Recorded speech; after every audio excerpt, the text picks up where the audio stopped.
Guys, this is Jan for Chess24, fifth round in the candidates tournament in Moscow, where the challenger for Magnus Carlsen is to be found.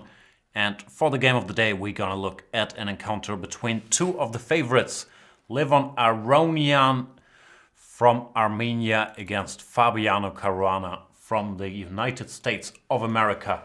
Caruana, the highest rated player in the field, Aronian not far behind.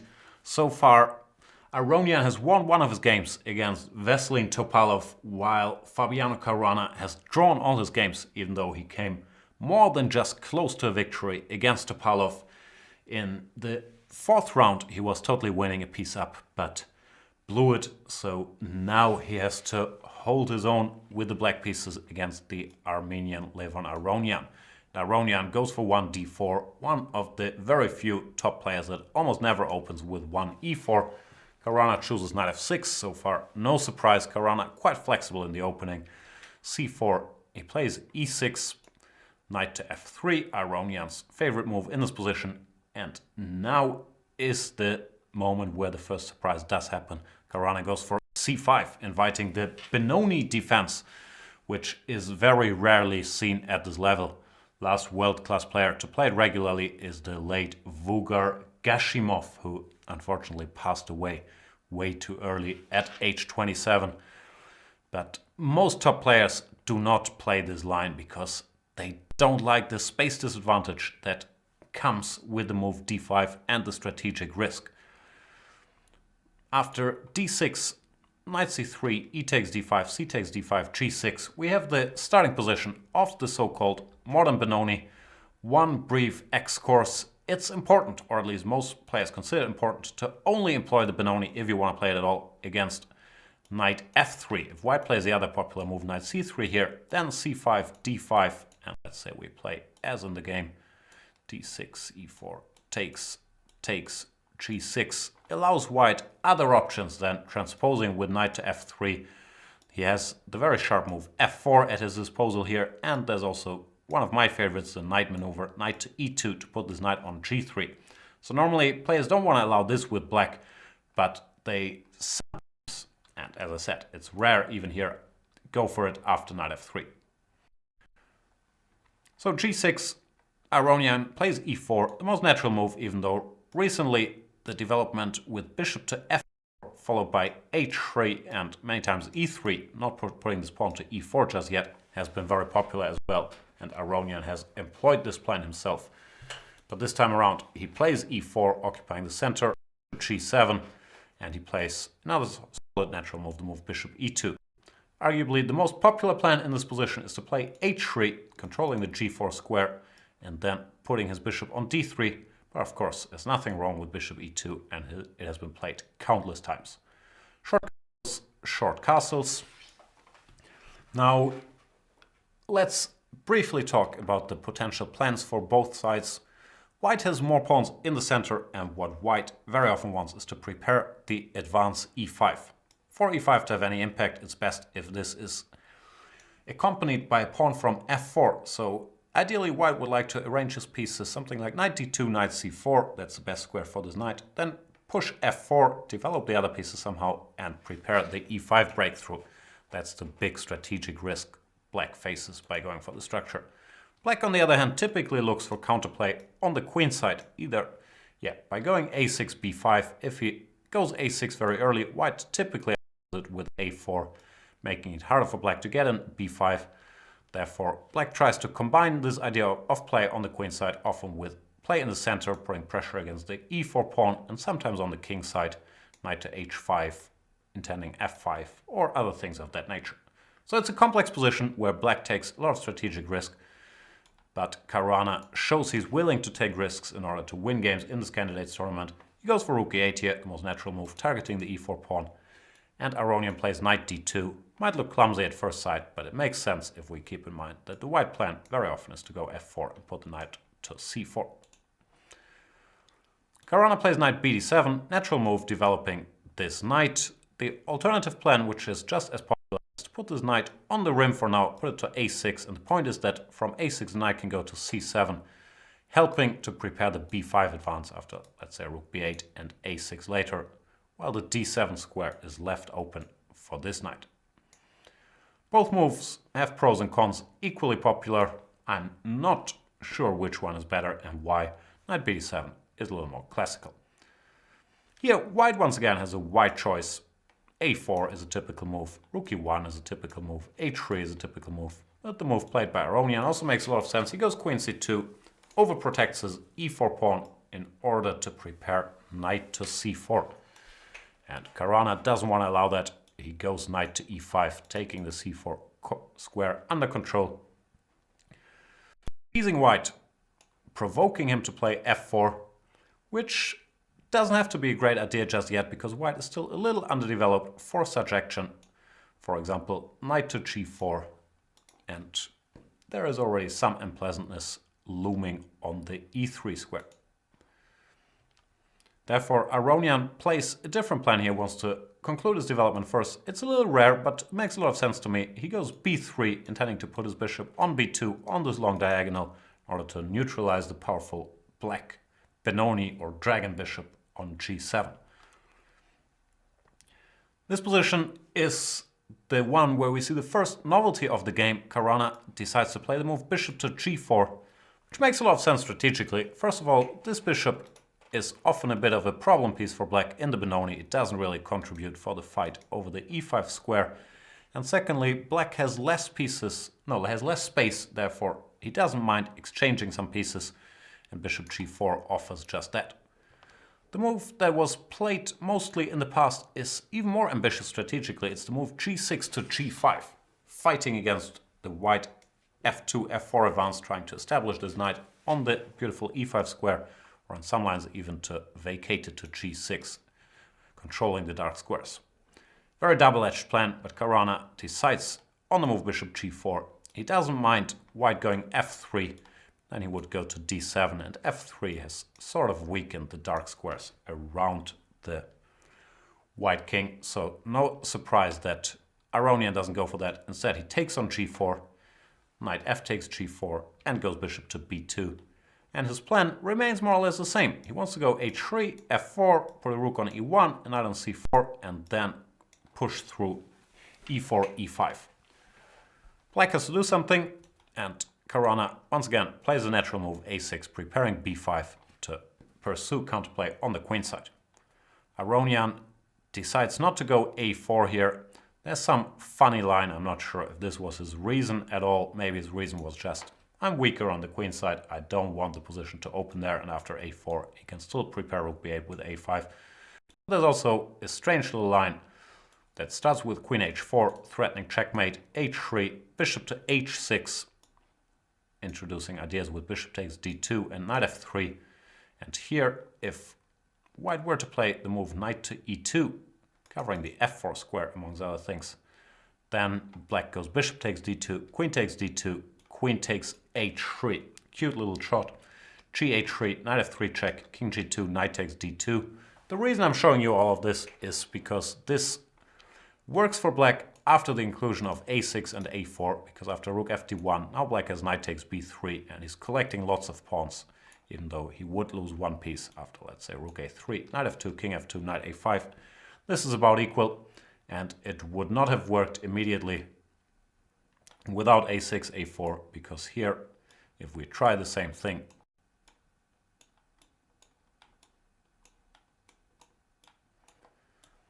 now b3 is protected and black is not in time to grab enough pawns for counterplay. Not sure this really matters, probably both sides just played. On general considerations, a6 preparing b5, Aronian doesn't want to react yet. Instead he forces this knight back by going h3, which is of course a perfectly natural move. Knight to f6 back, and now Aronian decides the time has come to grab some more space, to play f4, also chasing this knight back now that the g4 square is under control.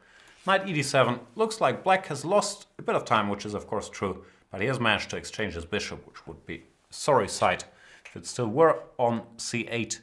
And f4 is also double-edged, because white's gonna find it harder to control the center. This e4 pawn has been weakened.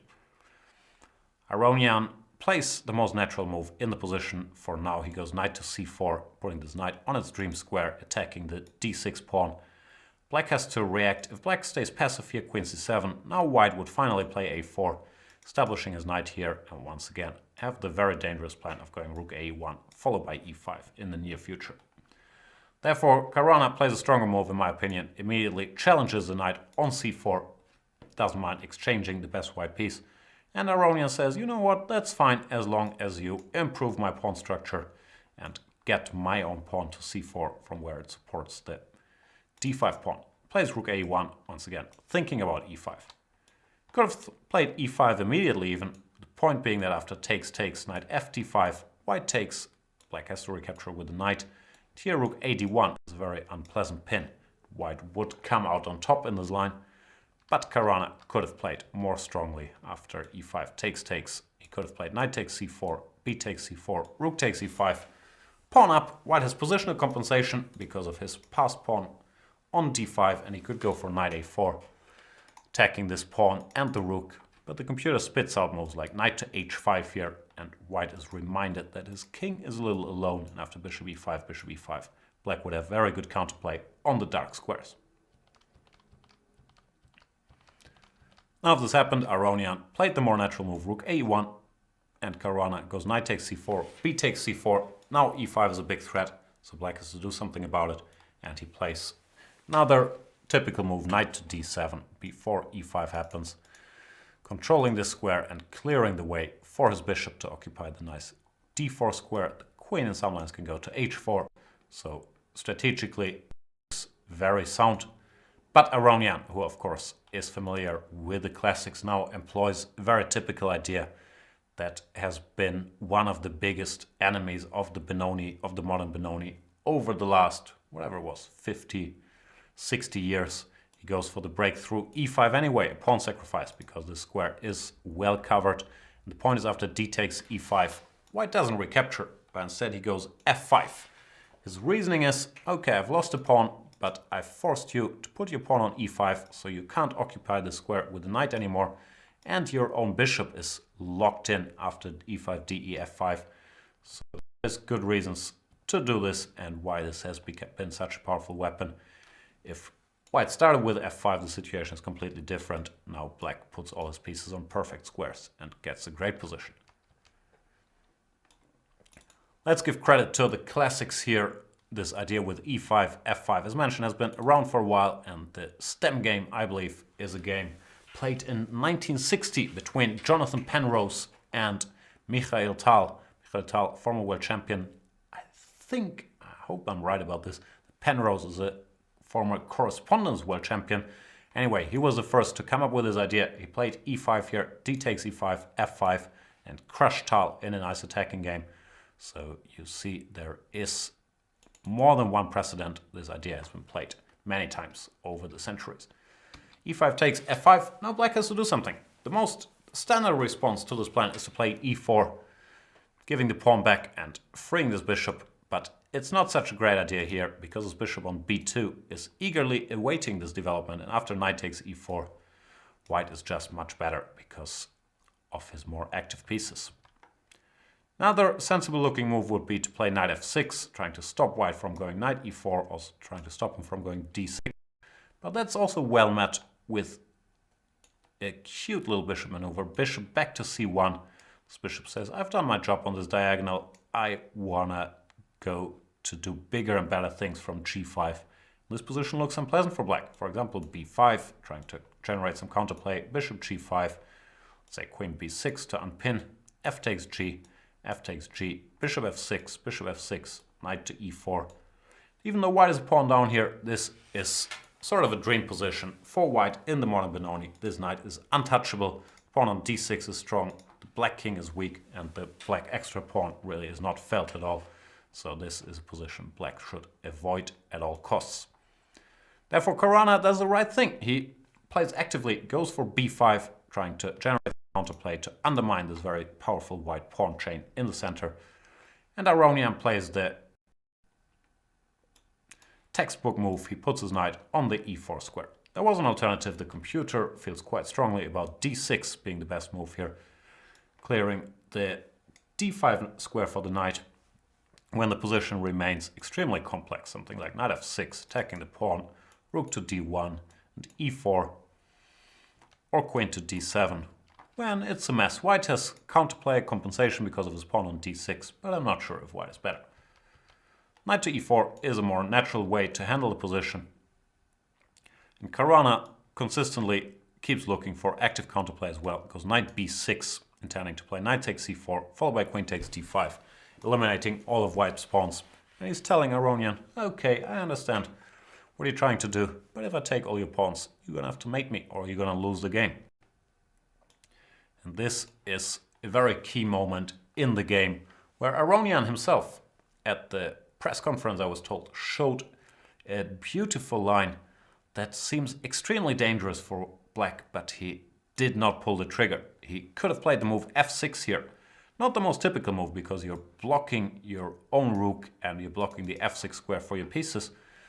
But his point is after bishop f8, which is the right square for the bishop, is to continue the attack by going h4, which looks insanely slow. The plan is to go h5, take on g6, after h takes g6 to somehow give mate on the h-file. But it turns out this works, at the very least if black stays greedy. Knight takes c4, h5, queen takes d5, those are the most natural moves. H takes g6, you gotta go hg, because fg allows f7. So h takes g6, and here the very strong move, queen to b3, temporarily pinning this knight, and cruelly planning to go queen h3, knight g5, and queen h7 checkmate. And it turns out it's not so easy to defend against this plan. Logical move is queen d7, stopping queen h3, but white ignores everything on the queen side, goes queen g3, intending to re-establish his queen on the h-file, followed by knight to g5. Knight takes b2, and I believe a move maybe Aronian missed is the very clever move queen to h2 here. Queen h4 looks more natural, but queen h4 doesn't really threaten all that much, because after knight d3, white still doesn't have time to go knight g5, since it runs into queen d4 check, exchanging queens. Can't do that, but queen h2 avoids that problem. Now knight d3, knight g5 is just checkmate. Therefore, black would have to stop knight to g5 by queen to g4. But it turns out that even here the white attack is too strong. He goes rook e3, brings in the last reinforcements, threatening rook h3, and black doesn't have any defense here. So this would have been, yeah, fantastic attacking game had this happened, and would be tough for me to commentate. It already is, because I'm not really sure where black went wrong, apart from choosing the risky Benoni. I've analyzed a bit, and the best I could come up with is the insanely risky looking move h5 after h4 to just stop white from going h5 himself. This feels very dangerous for black, but I could not find a win. The most promising try seems to be g4, when h takes g, h5 is pretty much checkmate. Nice coming to g5, there's no defense. But after g4, black can go queen to d7, activating his queen. After gh4, queen g4 check, the position is by no means clear. Surprisingly, white can go queen g2, and the endgame would still favor him, because the black king would still be weak. But after queen takes h5, even though it looks insanely dangerous, I did not find a way for white to win. So yeah, this could have happened and would have been very interesting, but it's hard to pull the trigger in such a high stakes tournament on such a line where white sacrifices 3 pawns, and if he doesn't mate his opponent, he just loses because of the head count. Therefore, Aronian played an alternative, which is also very interesting. He chose the move bishop to c1, trying to bring his bishop to the very strong g5 square. And Caruana stays consistent and greedy, takes the pawn on c4, best move. Knight takes c4. Now bishop g5 wouldn't have that much impact. Black would just take on d5. There is no apparent breakthrough. Therefore, Aronian complicates the situation even further, goes d5, d6, uses his d-pawn before it gets captured to disrupt the black position. The big point is knight takes d6, rook to d1 with a very nasty pin. Black should not do this. If he goes bishop f8, f takes g, h takes g, white wins with knight f6 check, or bishop g5 followed by knight f6. So this is not to be recommended. And Aronian is still planning to go bishop g5 now that queen takes d5 is no longer a valid reply. Therefore, Caruana correctly plays directly, goes g takes f5.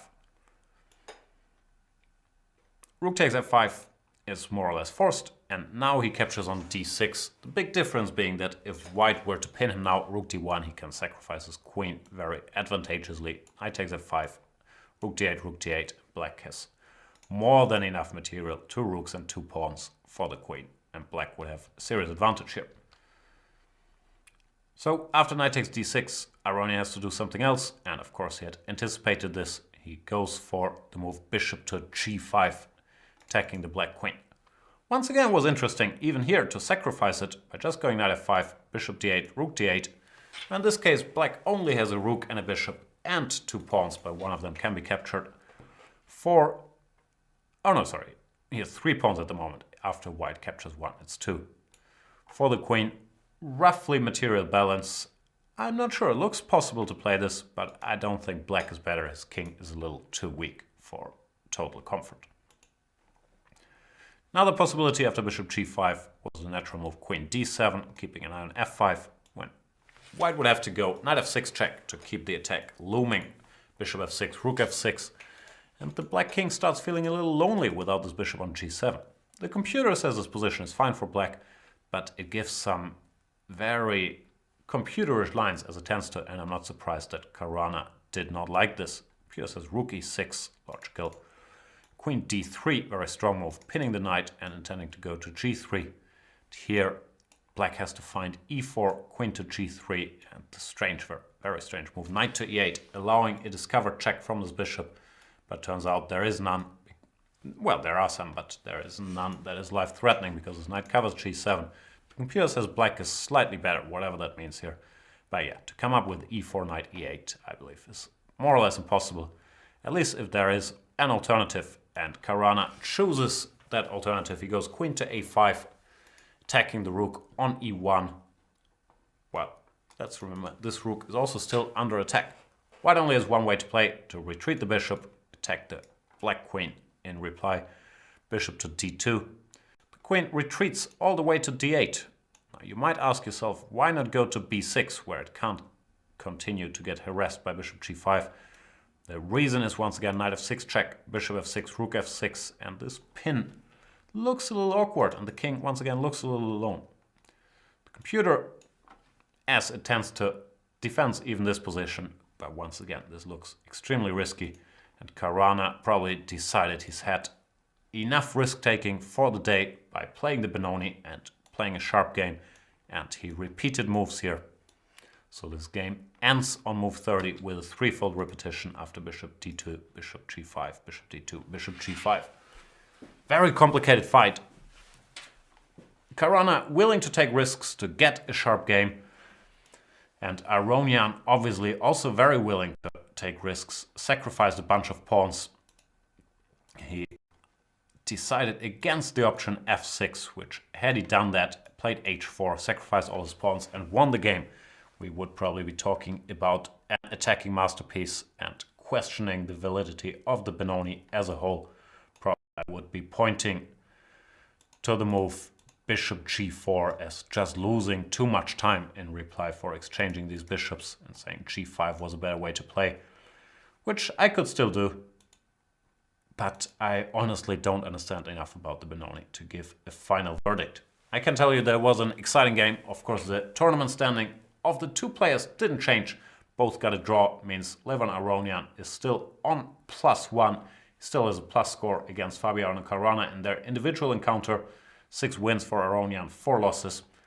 And we're now going to take a look at the overall standings. If you don't want to see those because you want to study the other games first, by all means switch off the video, because here are the standings. And it turns out that round number 5, all games were drawn, which means the standings haven't really changed. Sergei Kayakin, the Russian, remains in the sole lead with 3.5 out of 5. Levon Aronian in sole second with 3 out of 5. Then a bunch of guys on 50% with 2.5. 3 of them, Giri, Caruana and Peter Svidler, drew all their games. Visciano with a win and a loss. while Hikaru Nakamura and Vasilin Topalov are still the tail enders of this candidates tournament. Still, how many rounds left? 9 rounds left? Lot of chess to be played, nothing is decided. But I'm sure guys like Caruana would very much like to win their first game to enter the race for the top places. Thank you guys for watching this video. Stay tuned for the next one. See you then. Bye bye.